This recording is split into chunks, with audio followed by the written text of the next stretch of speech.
Good day. How are you? We are talking about the 7 keys to good academic performance. And this is specifically related to school, but many of the principles can be used for work as well. My name is Health Coach Tamika, and we're going to be talking about the 7 keys to getting good grades. All right, well, this is the introduction. Glad you could join me today. Also, the 7 keys are 1, prepare, 2, aim, 3, reward yourself, 4 is to read, 5 is to outline, 6, teacher, tutor, and test, as well as classmates and utilizing those resources, and then 7 is having good time management skills.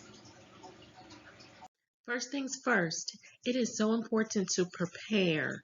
Prepare meaning to gather the supplies that are necessary in order to be able to perform, whether it is a syllabus or whether it is the reading material in the form of a book or in the form of a document, whatever it is, it's important to gather those things and then organize those things. So in this course, the way to excel and prepare to get an A in a class is to make sure, number one, you have the proper supplies, pens, pencils, notepads, books, and access to class materials. Organizational skills are so helpful to be able to put things in set locations. That way you can easily retrieve those things when it's time to get your pens and pencils and etc. I will be sharing with you today tips on how I was able to successfully get A's in my classes throughout elementary, middle school, high school, college, also going onward and upward into certifications and etc. Key number two after key number one is to prepare. Key number two is to aim. Aim for high performance. One of the first steps to get good grades is to want to get a good grade. And why not? You deserve it. Good grades help to take you to the next level. Also, a good grade shows proficiency in a certain subject. If you're going to take some time to be in a class and to learn a subject, why not do well? You may as well go ahead and master that subject or show that you have mastered the concepts of the subject. Aim is based on knowing that you deserve to get a good grade, and you do deserve it because you are a wonderful creation. Good performance is meant for you in school and in work. And I know at times it can seem intimidating because of the way the material may be presented, but I'm here to tell you there are some other options and other ways that you still can excel and do good in school. Oftentimes, the tests are just basically testing your ability to think through a problem, not necessarily on a particular subject.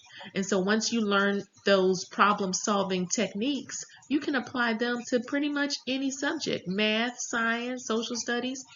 So at times it does take sacrifice because you may not always want to study or put the time in necessary for dedicated performance. However, the sacrifice is well worth it. Key number three, think up front of how you will reward yourself as you go throughout the process. Think of different, if you have like a syllabus and it says, assignment number one is due on a certain day. If you are able to hand that assignment in on time and correctly, then really on you just want to make sure you hand your assignments in on time. Then think about different ways you can reward yourself. Small things. It doesn't have to be major. We call those small wins along the way. And then, of course, when you ultimately pass the course or the final exam, you definitely want to think about ways that you can reward yourself as well, and set those things up front. That way, you're not worried about thinking about it during the class time. So, just a little bit of background about myself. Growing up, I was rewarded for getting good grades. My mom and dad would give me small little tokens of love and appreciation, especially whenever I brought home A's. My rewards included just words saying like, good job, Tamika. Sometimes I would get toys, sometimes just a hug, a pat on the back, and sometimes even monetary gifts, especially when I brought home those A's. But after a while, I became self-motivated as I saw how getting good grades actually made me feel inside. And you can do the same for yourself. Reward yourself with some snacks as you complete and hand in assignments on time, or whatever you come up with, things that you like to do. Go ahead and take that time to reward yourself along the way. You're then able to associate good performance in school and at work with rewards, and it makes you want to continue to do it. Don't be so hard on yourself. This next key may seem obvious, but it is to read the chapters. It's so important to make sure you read. I remember hearing in school that there was no reason to read the material that was given because for the most part it would not be used as I got older. It wasn't true. I still use some of the things I learned in school today. I noticed when I went to take the test, I felt much more confident in knowing that I had covered pretty much all of the material that was given to me. I had read the chapters, I had, outlined the material, I had done practice tests. I was like, okay, I pretty much covered as much as possible. I've done my assignment, so let's go. And I noticed that when I didn't have the proper time to going into a test to prepare properly, that it suffered in my grade. So I would start studying and organizing and preparing as soon as I received the assignment reading. I wouldn't wait to the last minute. I would read each chapter right away. And then you can see over to the right, these are some of the grades that I received, just as an example, when attending college. And then I would create an outline, right? Create an outline. Chapter title was my main heading for each chapter. That was my heading, like Roman numeral 1. And then the subtopics under each chapter was then the next letter or number on the outline. And then, of course, under that, each paragraph that had a main idea, those were the sub details underneath that subtopic. So I just built an outline out of each chapter. It was amazing how much this helped me to pull out the key points in the chapters. There was a classmate of mine who passed this secret to me along the way, and I have just been excelling and doing well ever since. He gave that information to me. Then I would first read the chapter, then I will go back and outline it. Mind you, this can be applied to pretty much anything. If you're on the job and you're given an assignment by your boss, you want to read some of the background information and background material, read it, outline it, quiz yourself on it, go back, read it, outline it, and continue. Really, it's an awesome approach to learning any subject, not only in school, but professionally as well. And I mentioned this proved to be monumental as one of my fellow classmates came to me and shared with me the secret of outlining material for good academic performance. And there's no possible way to know everything about a subject, but especially for those of us who have visual memories, creating an outline is an excellent way to recall the main ideas of any material. This proves to be one of the best secrets that was passed on to me, and now I'm passing on to you. Key number 6, teachers, tutors, and tests. If the instructor has office hours, it's the perfect time for you to ask questions. Like that's what that time is for. Or if the instructor has set aside certain hours in which you can contact him or her outside of class time, go ahead and think about the questions you have and ask those questions. It's the perfect time. It's part of the teacher's job to teach the lesson and to ensure that students are getting the material.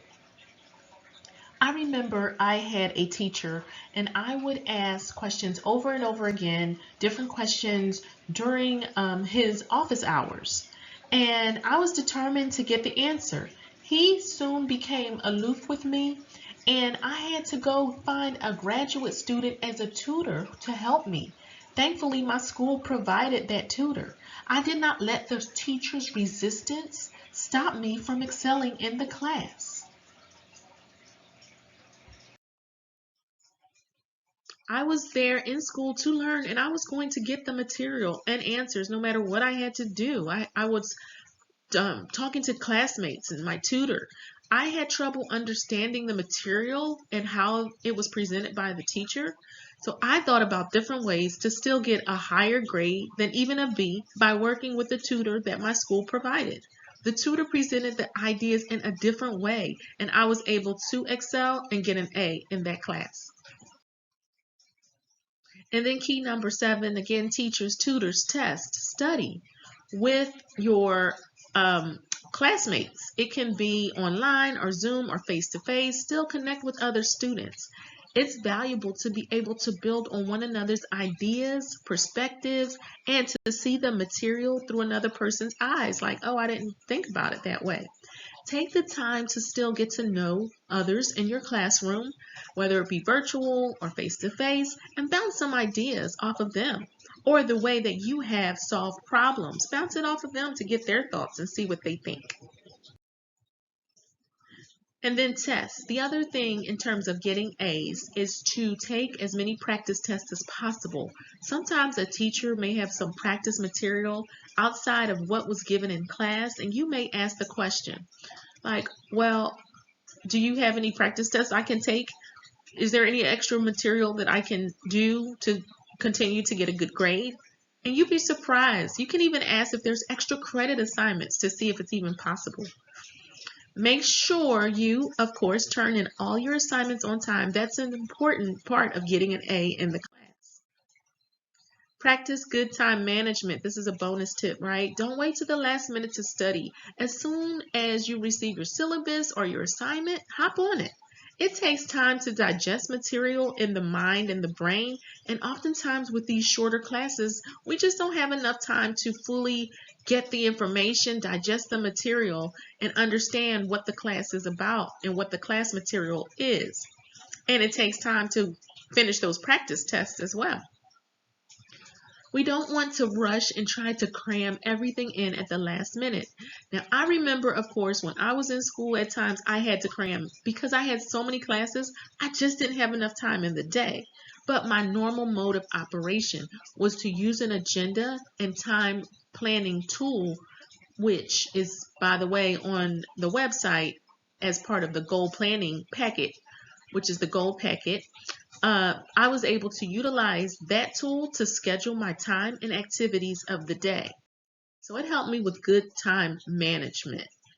And in summary, I definitely want to cover the 5 areas of healthy living that all natural coach we recommend. Number 1 is nutrition, right? Under nutrition is protein, veggies, vitamins, and water 5 times a day. It's so simple. Oftentimes we make nutrition a bit more complex than it needs to be, but no, just good old-fashioned protein, fish, grilled fish, grilled chicken breast, which you can make amazingly. We have some recipes also on the website, which will be posted below. The other protein is definitely seafood. Things like that is how I'm able to stay healthy, and making sure that I get my veggies 5 times a day, whether it be during snack time. At 10 o'clock, I may have some carrots with some Italian dressing. Or during lunchtime, I may have grilled chicken breast with a nice side of chopped up vegetables. These are so important to keep you healthy, to keep circulation going in your body, to keep your mind alive and well and your body alive and well, so that you even have the energy to put into studying and getting good grades. And then making sure you have the proper amount of water. And then we talk about exercise, rest, body care, and relationships, all a part of the next class. So I hope you enjoyed this, and we'll talk again soon.